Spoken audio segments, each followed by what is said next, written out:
Hollywood is the land of dreams where animals talk. I'll get him later.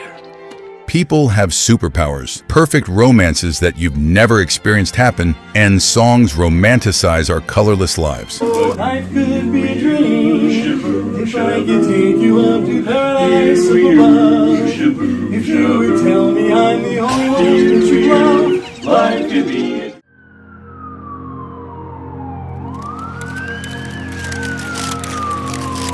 Artists often seem unreachable, almost perfect, being worshipped as superstars by the masses.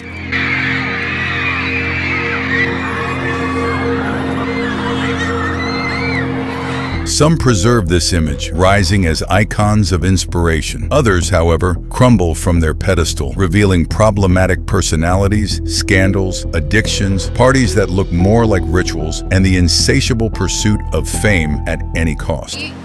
If your ultimate goal is to be famous, then you're gonna do a lot to get there, like sign your name in blood in a contract with the devil. This brings us to various stories of supposed pacts. Mom ain't here. My mama was sacrificed. A gigantic amount of symbolism and occultism, pacts, occultism, and the exaggerated glorification of Satan by artists, the so-called commander-in-chief of this entire industry. Should I ask who you made the bargain with? You know, with the chief commander. On this earth? And this earth, and then in a world we can't see.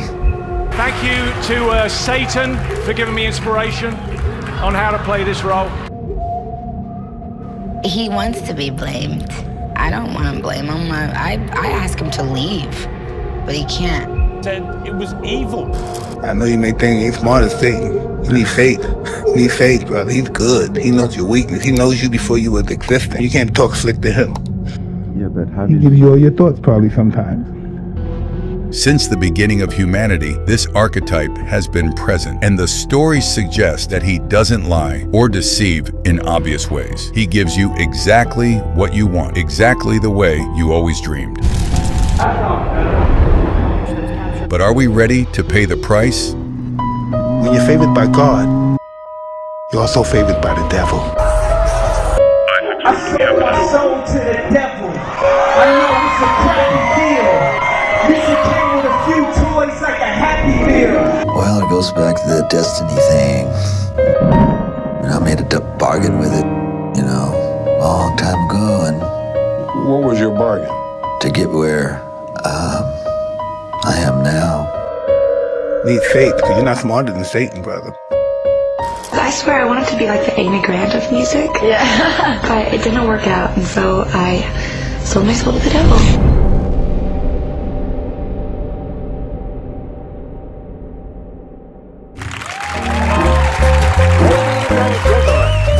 Allow me to introduce to you the one, the only, the father of lies.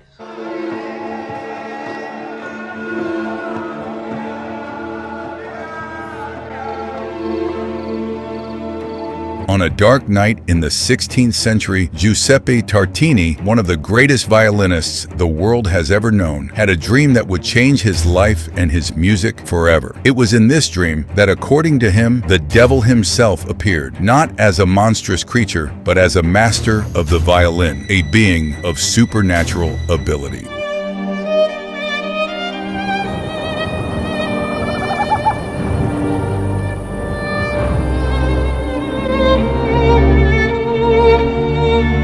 Pay attention to the beauty and extraordinary beauty of this music, considered the violinist's masterpiece.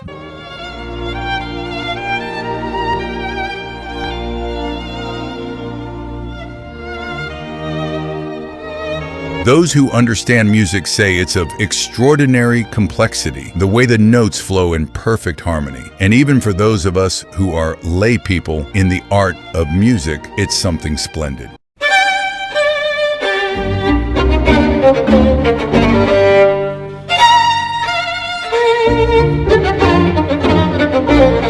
Despite being considered Tartini's masterpiece and one of the most beautiful pieces of music in the world, the author was saddened when speaking about it, saying that it didn't come close to what the devil played for him in the dream. He considered his music mediocre, tedious, and garbage compared to what he heard that night.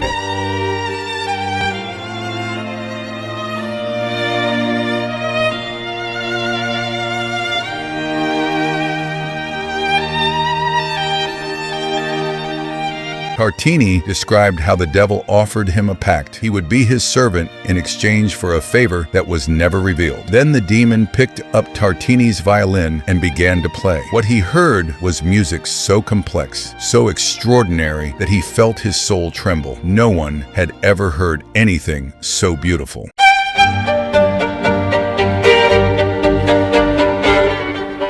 Upon waking, still in ecstasy, Tartini grabbed his violin and desperately tried to recreate the music he had heard, and he did this for years, failing several times in the process and even almost going mad. Thus was born the Devil's Trill Sonata, one of the most challenging and enigmatic pieces ever composed. But Tartini confessed the work was merely a pale imitation of the demonic melody that echoed in his dreams.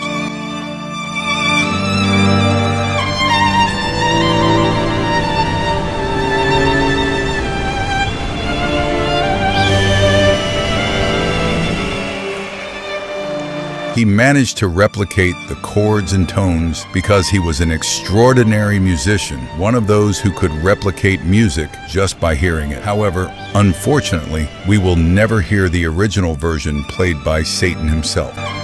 The work is famous for its trill, a technically frightening passage that many describe as almost superhuman. The most famous part of the sonata requires the violinist to execute continuous trills on one string while playing a melody on another. This advanced technique requires extreme coordination and precision, something few musicians can fully master. And if this was a poorly made copy, imagine what the original music would be like.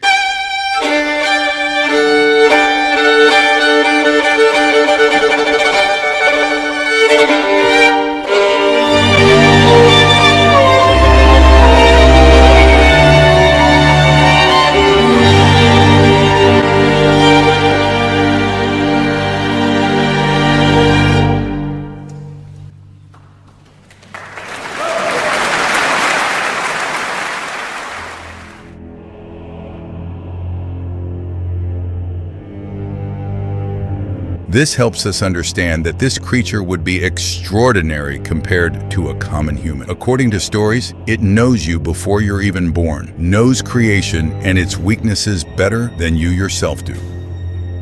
Napoleon Hill's book, Outwitting the Devil, despite being considered a metaphor, is an exaggerated comparison. According to Christianity, the devil was one of the most powerful and wise angels created by God, known as the bearer of light. His fall occurred due to pride and ambition, but this didn't diminish his cunning or intelligence. He doesn't act in obvious ways, but subtly, manipulating human desires, fears, and weaknesses. This makes the concept of being smarter than him a monumental task, if not impossible.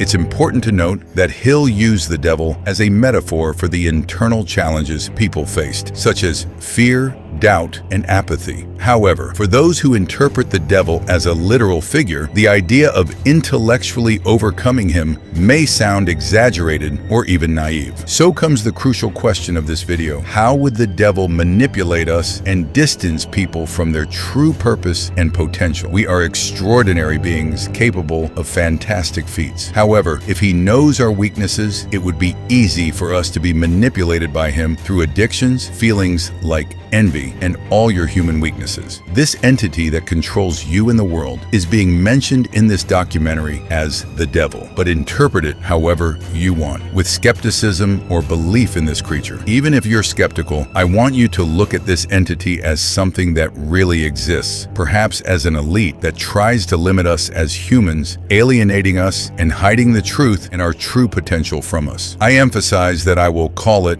the devil throughout the video. The point here is that this creature seems to want to control us, and one of the ways it does this is through the very theme of this video, the music and film industry.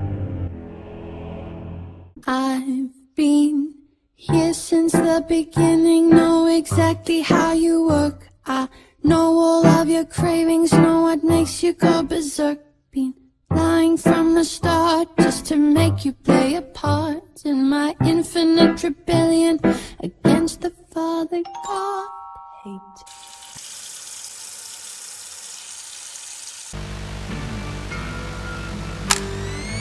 Robert Johnson's Crossroads. Robert Johnson was a young man passionate about the blues.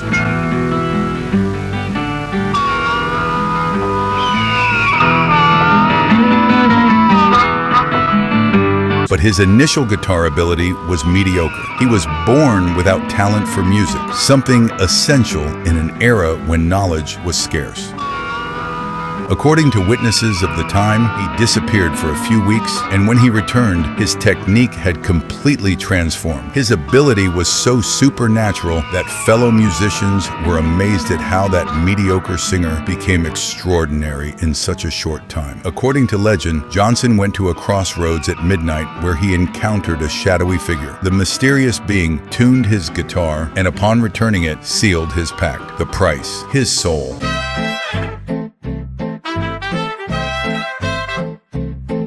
Johnson became the greatest blues guitarist of his generation, but his life was marked by tragedies, death, and mystery. Robert Johnson's music, especially Crossroad Blues, seems to echo his supposed experience. He sings about being lost at a crossroads, begging for help. Was it just a metaphor or a coded account of his encounter with the infernal? Johnson was known for his unsettling charisma when he played. Many said there was something inexplicable in his music. His ability was too perfect, almost inhuman.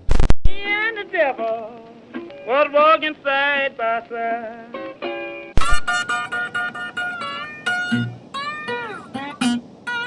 I went to the crossroads where I lost my knees.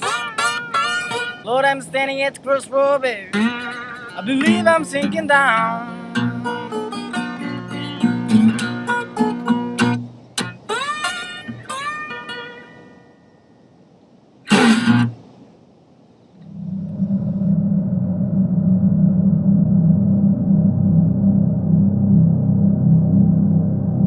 Despite this story being old, countless current reports tell us that nothing has changed. Bob Dylan stood out for his musical ability from a young age, but it was in the 60s that the name Bob Dylan would become synonymous with cultural revolution. His rough, raw voice sang about social change, rebellion, and the search for deep meaning in an increasingly chaotic world.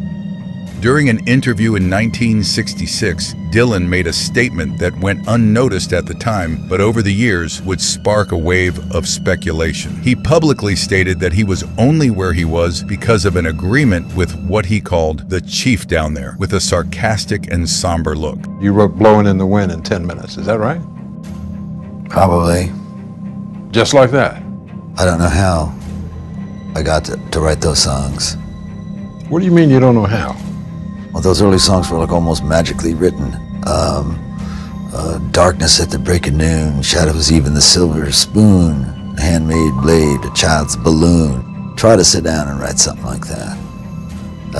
There's a magic to that. Should I ask who you made the bargain with? with the chief commander. On this earth? And this earth, and then in a world we can't see. How many roads must a man walk down before you call him a man? How many seas must the white dove sail before she sleeps in the sand? How many times must...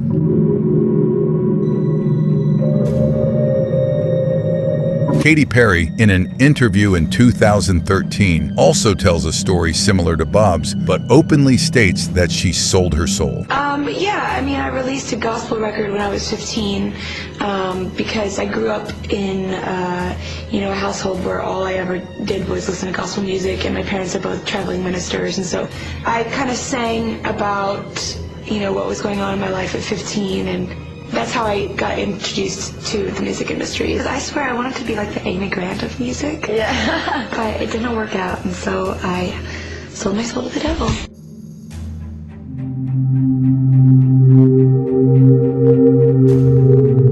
Among them, countless other artists have already admitted indirectly or openly to having been involved with the supposed pact. Names like Ozzy Osbourne, Marilyn Manson, Lil Nas X, Madonna, the Rolling Stones, Jimmy Page, and many others. However, one of the cases that most caught the public's attention was Kanye West, who has been involved in controversies due to his apparent contradiction. At the same time he made Christian songs, he also wrote lyrics considered blasphemous by the media.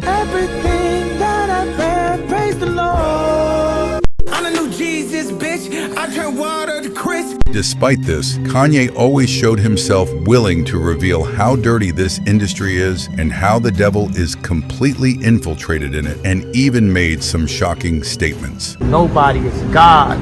That's the only person that I serve. My mom ain't here. My mama was sacrificed. Me too. You understand? Yeah, I'm appreciative. Michael Jordan, what about him? His daddy, right? Bill Cosby, his son, right?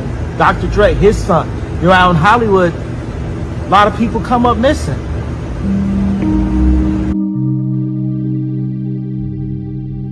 Kanye's mother died in 2007 at age 58 due to complications from plastic surgery that was performed after she underwent a medical evaluation indicating the operation was safe. After his mother's death, Kanye West began to have increasingly eccentric behavior and get involved in public controversies, even saying at shows that he sold his soul. I sold my soul to the devil. I know it's a crappy deal. This came with a few toys like a Happy Meal. Soon after the controversies, he seems to have regretted it and released several albums, including one named Jesus is King. My family has been destroyed by Satan.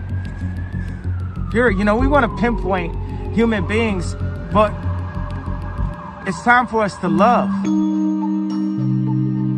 If I gave you all the examples of statements like these, the video would last hours. The point is that this industry seems to have something hidden and occult, and this entity, whether the devil or a metaphor for him, has existed from the first known songs to the present day. They say that takes you to a better place, but I doubt it. After that they killed his mother and never spoke about it. And listen, cause the story that I'm telling is true, cause I was there with Billy Jacobs and I raped his mom too. Now the devil follows me everywhere that I go. In fact, I'm sure he's standing among one of you at my shows. White, brown, yellow, and black color is not restricted. You have a self-destructive destiny when you're inflicted. And you'll be one of God's children that fell for the top. There's no diversity because we're burning in a melting pot. So when the devil wants to dance with you, you better say never. Cause a dance with the devil might last you forever.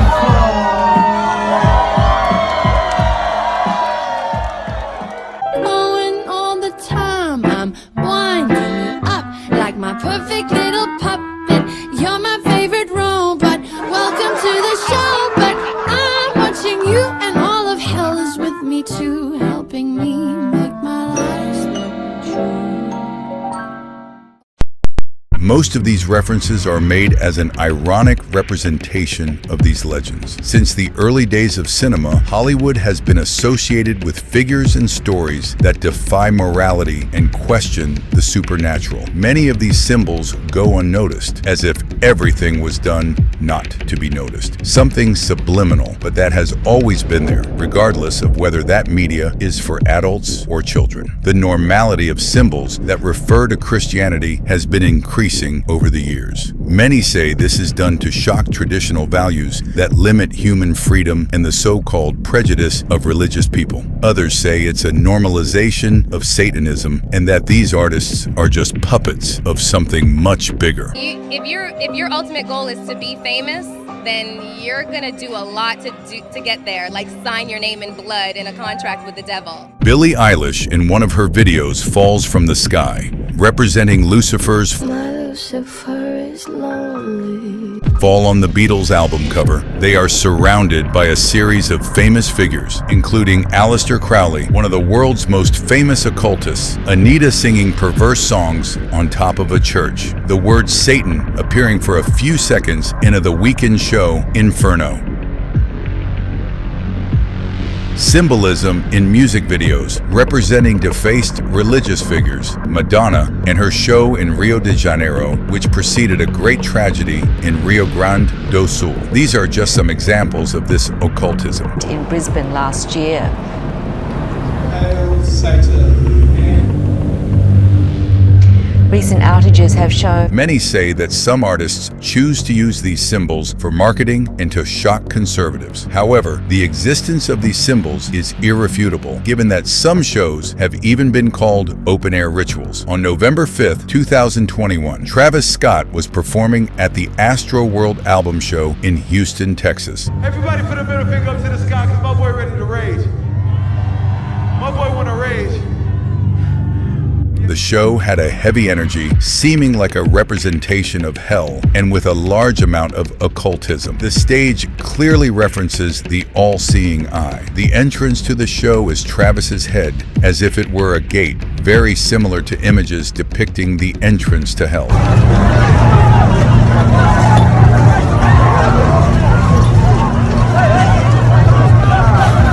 Inside, the stage was one of the most bizarre ever seen at a show. On the cover, a portal that seemed to be sucking people into the abyss. And in the middle of the show, phrases like, "See you on the other side," appeared on the screen. On his clothing, dolls that seemed to pass through a portal and become corrupted, representing the people who entered his show. The singer later claimed not to be involved with Satanism and regrets responsibility for the victims, when videos show that he saw everything happening and still kept the performance going coldly.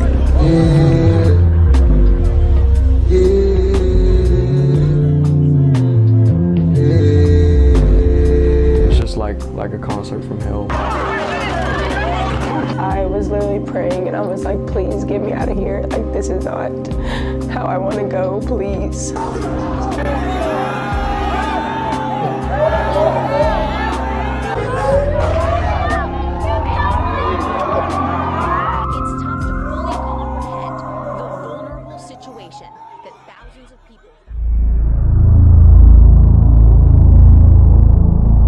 Because of this, people associated this show with a macabre ritual, but it doesn't end there. Sam Smith has been a target of controversies due to their choice of image and identity, especially regarding the use of symbolism that many consider provocative or even associated with occultism and Satanism. Sam Smith made some statements that caused impact, such as calling themselves Satan. Along with the countless hidden messages from the industry, Lil Nas X stopped hiding the symbolism in his videos. In the song Montero, various religious symbols are exposed. In the video, he is shown descending to hell, where he meets Satan in a scene where he dances with the devil in a sensual way. The video was full of symbolism and sin, rebellion against religious conventions, and a reinterpretation of the narrative of Adam and Eve, with Lil Nas X being the protagonist who finally embraces his identity and freedom in contrast to religious condemnation. Shortly after the release of the Montero video, Lil Nas X partnered with the brand MSCHF to launch a sneaker model called Satan Shoes. These sneakers were modifications of the Nike Air Max 97 and contained human blood in the sole.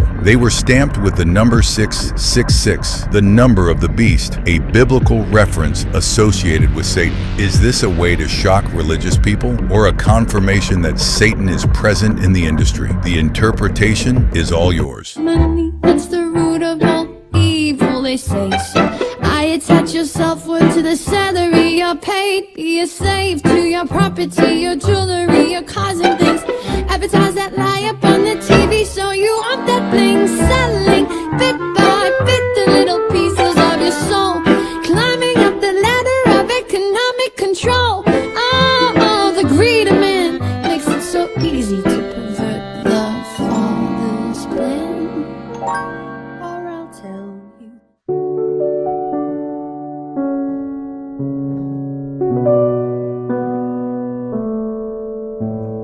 When we talk about artists, there's a strange, somber aura that surrounds them. The most seem to have had a sad and premature end. XXXTentacion, Lil Peep, Kurt Cobain, Chester Bennington, and many others. Some of them, like Tupac, were taken down. Others had everything a man desires: money, fame, power, but it didn't seem to be enough. In recent centuries, music has evolved from a beast of artistic expression to a powerful vehicle of cultural influence. But along this journey, it has also become a reflection of what we often avoid discussing: the acceptance and normalization of violence, excessive drug use, and sex as entertainment. Since the first chords of rock and roll in the 1950s, music began to flirt with the forbidden. However, it was with the arrival of the counterculture of the 60s that previously taboo themes began to infiltrate more explicitly. The Beatles, with their experimentation with LSD and psychedelia, opened doors for other bands to do the same. In the 80s, with the advent of heavy metal and punk, violence found its space in lyrics. Bands like Metallica